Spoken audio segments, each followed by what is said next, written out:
Ndino omubaka Honorable Charles Tebandeke Ssaalongo n'omubaka w'Ebbaale mumanyi bulungi ebbanga lyonna azze musajja ayuguumya ekibira naddala we twogera mu kisaawe ky'ebyobufuzi ono nno teyeerya ntama tanyigirwa mu ttooke tatuulibwako ku gasigo gy'okusiimuzaako ebisooto n'osigala ng'oyinaayina kaakati tuli wamu naye Honorable ono alina oluyimba olufulumizibwa gye buvuddeko oluyimba olumanyikiddwa nga Namyekozo.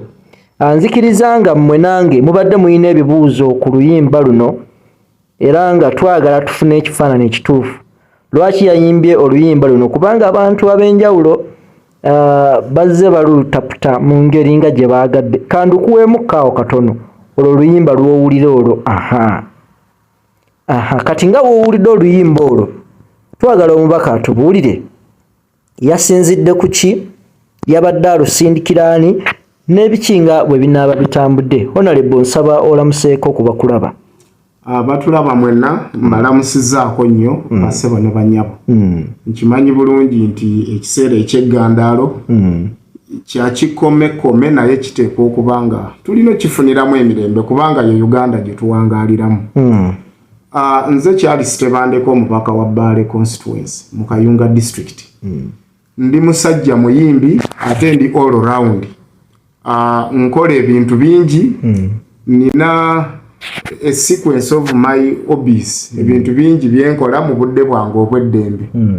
Okuyimba bannayuganda bayinza okuba bakampulira olw'okuba ndi mu kisaawe ky'ebyobufuzi.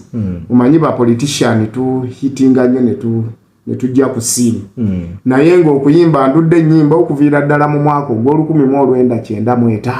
95 nga nyimba njiye nyimba ku masomero nyimba mu kwaya nyimba ez'enjawulo ntendereza nsinza ne nyimba endala eziri sachula naye nga tezivoola. Okuyimba ebyaddala natandikidde ddala mu mwaka ogw'2011 we nayiiza oluyimba lwange lwe nasooka okulikodinga. Era oluyimba olwo naluyita Katonda, it's a gospel music. Kakati nzize nyimba enyimba ez'enjawulo okuyimba nkitwala nga leisure activity yange. Mu nyimba z'ennyimbi ennyingi Vumilia olwo naluyimba lwa gospel abaana ne balunyagako ne baluza mu struggle. Nayimba Kuwamba subira olwo lwe lwali olwa struggle. Nayimba science nayimba Wololo ezo za gospel Bigger God n'enyimba endala nyingi nnyo. Naye nga nze okuyimba nkitwala nga leisure activity yange. Era mu budde bwange obw'eddembe nyimba ng'omulala bw'anaabeera mu budde bwe obw'eddembe nga mukulembeze nga mubaka wa parliament Kayemba Solo ojja kumusanga mu kisaawe oba ku promoting abayimbi. Ojja kusanga Hilda Mani naye ng'ayimba. Abalala ojja basanga nga during leisure time bajja kubeera mu betting. Abalala bajja kubanga bakola n'ebintu ebyenjawulo n'abalala bangi abakola ebintu ebyenjawulo mu budde bwabwe obw'eddembe naye olw'okuba muba temubiraba. Namyekozo olw'okuba bye tukola birabika eri ensi omuntu asigala agamba ate Honorable yazze mu kuyimba ndudde ndi muyimbi.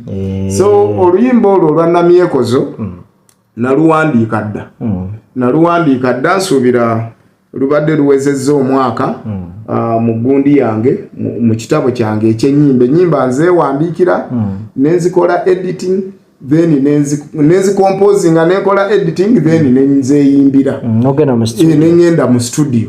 Era oluyimba olwo Namyekozo bwe namala odduwandiika nayita omwami bamuyita Junior T musajja muyimbi wa gospel wawo Matuga Victoria Church.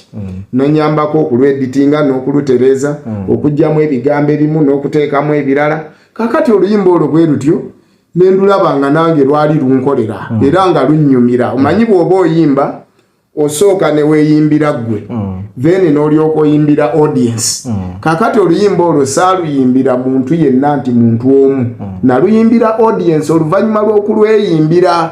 So Namyekozo nina embeera nnyingi gye mpiseemu naye nga nalina mukwano gwange omu twali tukola naye bwe tumala okukola naye netukulakulana nnyo era namufuna nensanyuka nendabira ddala nga Katonda awummuza obulamu bwange ng'amumpadde ddala munnange ddala mu nsi eya bizinesi. Kaakati mukwano gwange oyo bwe twatuuka ekiseera nga tufunye sente bwe twakola sente ne ziwera nanneekyangako ensimbi ezimu n'azikumpanya ne twawukana. Kakati mu kwawukana okwo kwesaagala nnyonnyole bingi awe nafunira oluyimba olwo ne ŋŋamba omuntu eyankubye emizira nenfuna essanyu mu mutima gwange nendowooza nti tutuuse mpozi yali wabulabe nnyo bw'ati.